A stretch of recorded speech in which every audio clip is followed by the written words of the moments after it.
Imagine you're at a high-stakes dinner in London.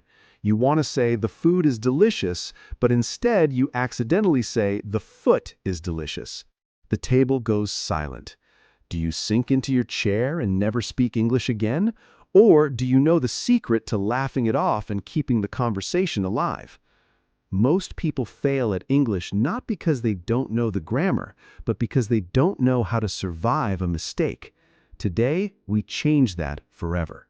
Hello, hello, and a truly magnificent, warm, and empowering welcome back to day 31 of our 60-day Spoken English podcast. Wow, Sam, just take a moment to look at where we are. We have officially crossed the halfway mark of this entire journey. We are on the downhill slope now, but the momentum is higher than ever. Yesterday was a celebration, but today we get real. If you have been with us since day one, moving from those early struggles of stop saying myself all the way to yesterday's speak without thinking challenge, you are no longer just a student. You are an adventurer in the wide, wild world of English. Absolutely incredible. Today is a day for the soul, Ishani. We're talking about something that haunts every learner, from the beginner in Delhi to the professional in Norway.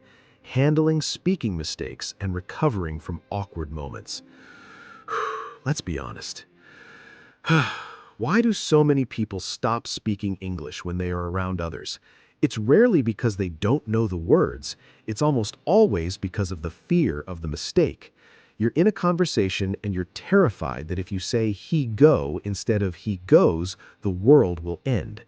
You feel tongue-tied, your heart starts racing, and your brain freezes while English words are flying at you at 100 miles per hour.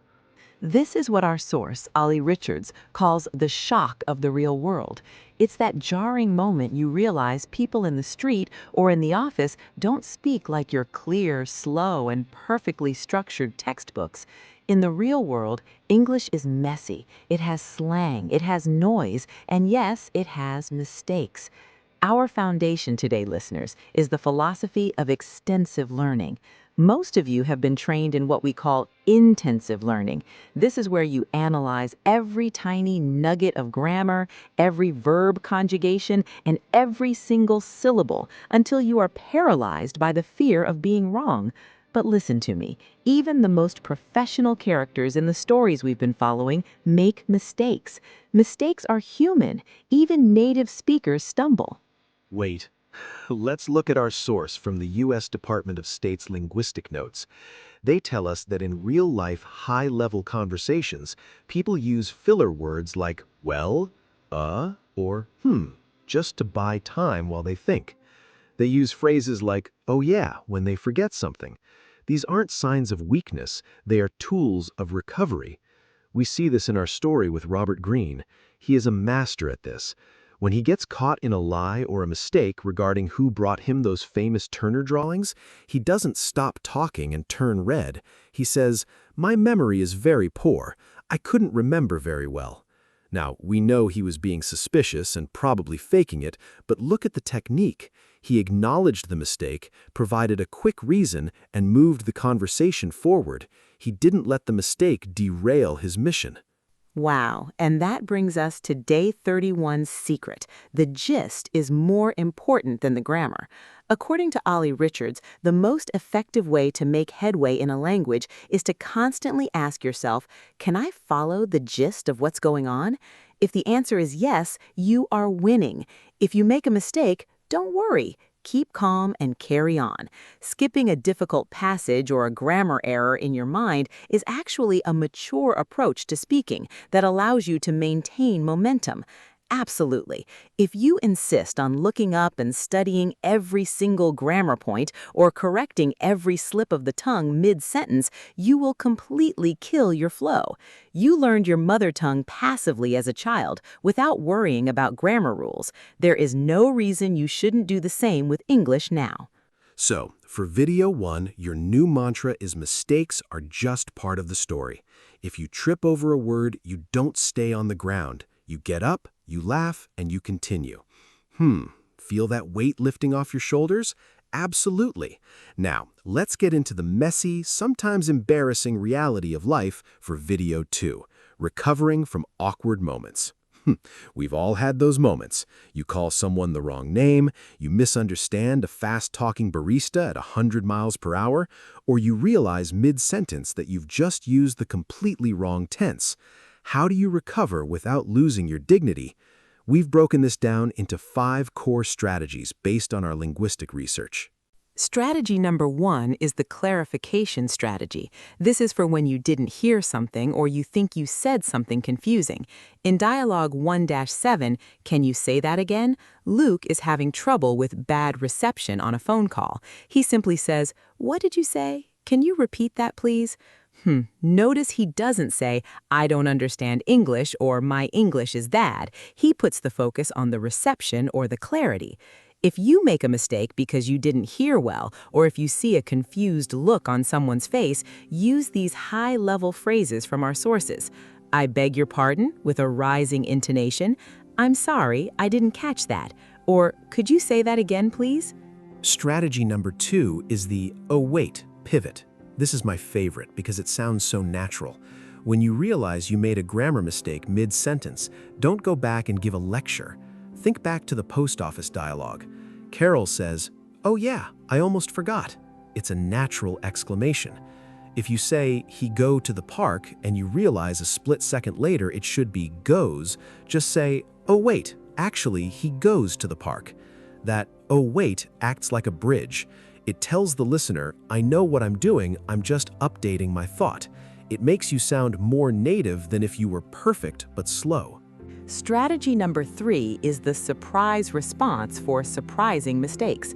What if you call someone the wrong name? Don't panic. Use the surprise exclamations we learned from the character Meg. "Oh, what a mistake! I'm so sorry, name. I was just thinking about something else." Using "what a" shows you are as surprised as they are, which makes it human and less awkward. Wow, energy is the best medicine for a mistake. If you act like it's a funny, surprising moment, other people will too. If you act like it's a tragedy, they will feel uncomfortable.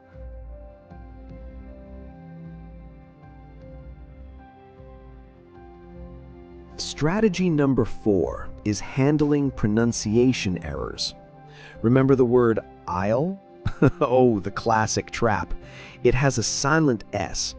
If you say "Eisel" and the shopkeeper looks at you like you're speaking Martian, don't shrink away. Just chuckle and say, let's see, aisle 10?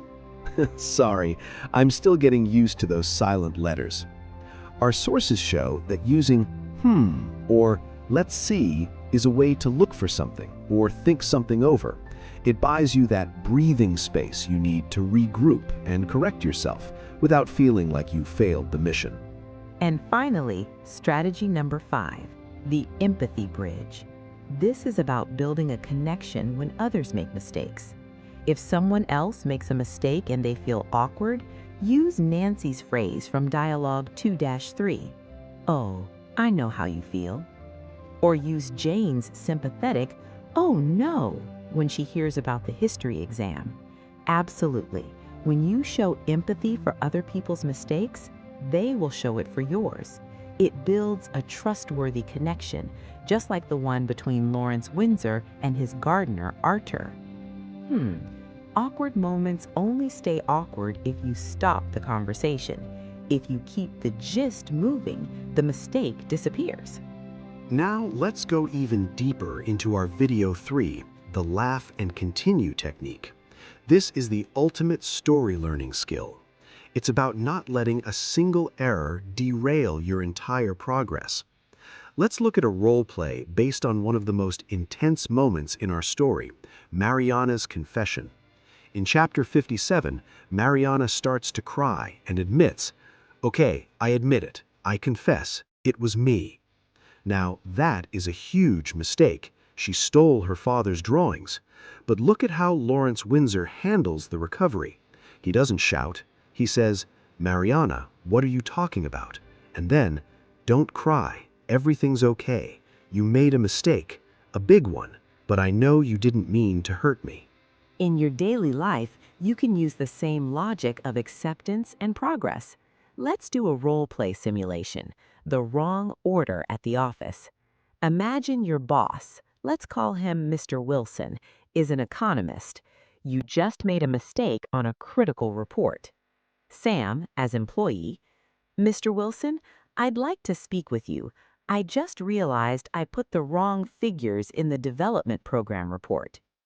Ishani, as Mr. Wilson. Oh, really? Which figures?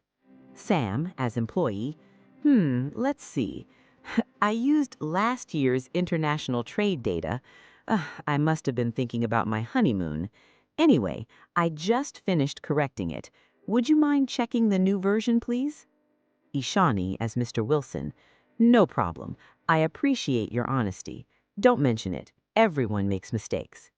Sam, as employee. That's very kind of you. I'll ensure the next one is impeccable.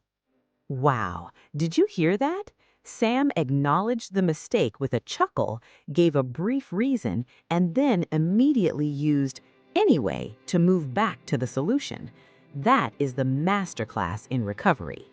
Now let's practice some sentences together. I want you to repeat after us, focusing on the laugh and continue vibe. Repeat this. Oh, wait, did I say Tuesday? I meant Wednesday. What a coincidence. I have a meeting both days. That's recovery with energy. Now try this. Sorry, my phone has really bad reception here. Can you please repeat that last part?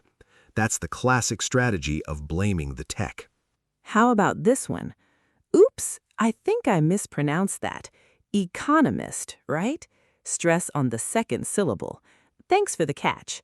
Accepting a correction with a smile is a power move. Or try, I'm sorry, I'm getting a bit tongue-tied today. Let me start that sentence again. Honesty acts as a reset button. And finally, the golden phrase, anyway, as I was saying.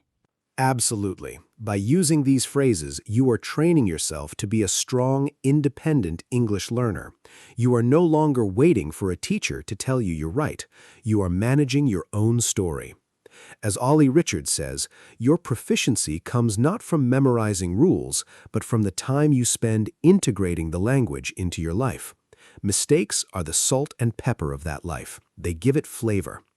Think about Charlie, the cleaner who speaks Welsh. He says bore da, and for a moment, it might be unusual to some, but he and Alice just bond over it. A mistake can be a bridge to a new friendship. We have reached the end of day 31. Clap your hands. Wow, today we learned that extensive learning means accepting mistakes. We mastered the I beg your pardon clarification, the oh wait pivot, and the life-changing laugh and continue technique. I hope you're feeling a bit more fearless now. Here is your day 31 challenge. I want you to intentionally make a mistake recovery today. While talking to someone, intentionally say one thing wrong, then use, oh wait, actually, or anyway, and continue your thought. After you finish, say to yourself, just achieved, no problem. Record yourself if you can. Listen for your syllable stress. Remember, economist and development program. Apply that same heartbeat even when you are recovering from a mistake. Absolutely. You are doing the hard work that 99% of people never do. You are leaning into the discomfort, and that is where the magic happens. Keep your eyes on the gist, keep your anyways ready, and keep moving forward. Stay imperfect, stay confident, and as always, happy learning. Thank you, and good night.